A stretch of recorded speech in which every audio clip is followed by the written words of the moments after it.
মাছের মাথা দিয়ে পুঁই শাকের রেসিপি স্কিপ না করে দেখতে থাকুন।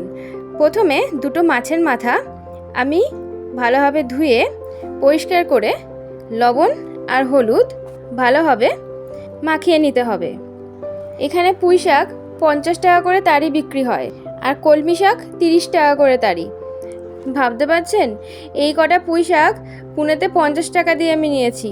কিছুটা রেখে দিলাম আর কিছুটা দিয়ে রান্না করব। এরপর পুঁই শাকের পাতাগুলো আমি কেটে জলে ভিজিয়ে দিলাম। এবার সব ডাঁটাগুলোকে এইভাবে কেটে নেব। এরপর কুমড়োটাও আমি অর্ধেকটা কুমড়ো নিয়েছি পুঁই শাকের পরিমাণে। কুমড়োটা কেটে নিলাম, এর সঙ্গে আলুগুলোও কেটে নেব। এবার কড়াইতে কিছুটা পরিমাণে সর্ষের তেল দিয়ে দেব। তেল গরম হয়ে গেলে মাছের মাথাগুলো আমি দিয়ে দেব। মাছের মাথা বা মাছ যাই হোক না কেন খুব তেল ছিটিয়ে আসে বলে আমি কিন্তু ঢাকা দিয়ে ভাজি। এরপর মাছের মাথাগুলো ভাজা হয়ে গেলে তুলে নেব একটা বাটিতে। এবার সেই তেলের মধ্যেই দিয়ে দেব দুটো শুকনো লঙ্কা ফোড়ন, আর দিয়ে দেব দুটো তেজপাতা আর কিছুটা পরিমাণে 5 ফোড়ন দিয়ে ভালোভাবে নেড়েচেড়ে এটাকে ভেজে নিতে হবে। এটাকে ভালোভাবে ভেজে নিয়ে এর মধ্যে দিয়ে দেব একটা বড় মাপের পেঁয়াজ। পেঁয়াজটাকে আমি হাফ মুন শেপে স্লাইস করে নিয়েছি। এবার পেঁয়াজটাকে আমি ভালোভাবে ভেজে নেব। একটা মশলা তৈরি করব।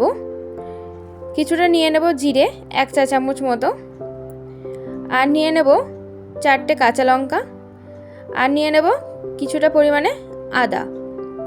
আমি এখানে 4টে স্লাইসের আদা নিয়েছি।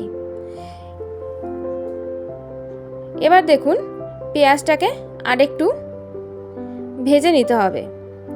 এরপর তার সঙ্গে আমি পুঁই শাক কুমড়ো সব একসঙ্গে দিয়ে দেব, দিয়ে ভেজে নেব। আলাদা করে সবজিটাকে আমি ভাজছি না। সামান্য লবণ দিয়ে দেব, দিয়ে এইভাবে আমি নেড়েচেড়ে ঢাকা দিয়ে কিছুটা ভেজে নেব।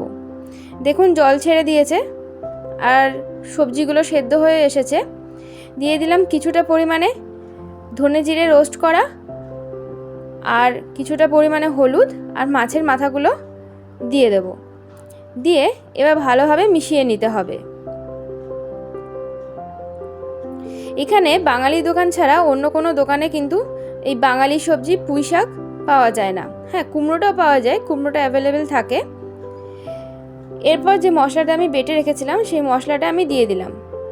আপনারা চাইলে এটা তেলে কষিয়েও নিতে পারেন। আমি সবজির মধ্যে ডাইরেক্ট দিয়ে দিলাম, কারণ এটা থেকে একটা সুন্দর গন্ধ ছাড়ে, সেটা খেতেও কিন্তু বেশ ভালো লাগে। এরপর দিয়ে দেব স্বাদটাকে অ্যাডজাস্ট করার জন্য কিছুটা পরিমাণে চিনি। আপনারা চাইলে এখানে গুঁড়ো দিতে পারেন, আবার এটা স্কিপও করতে পারেন।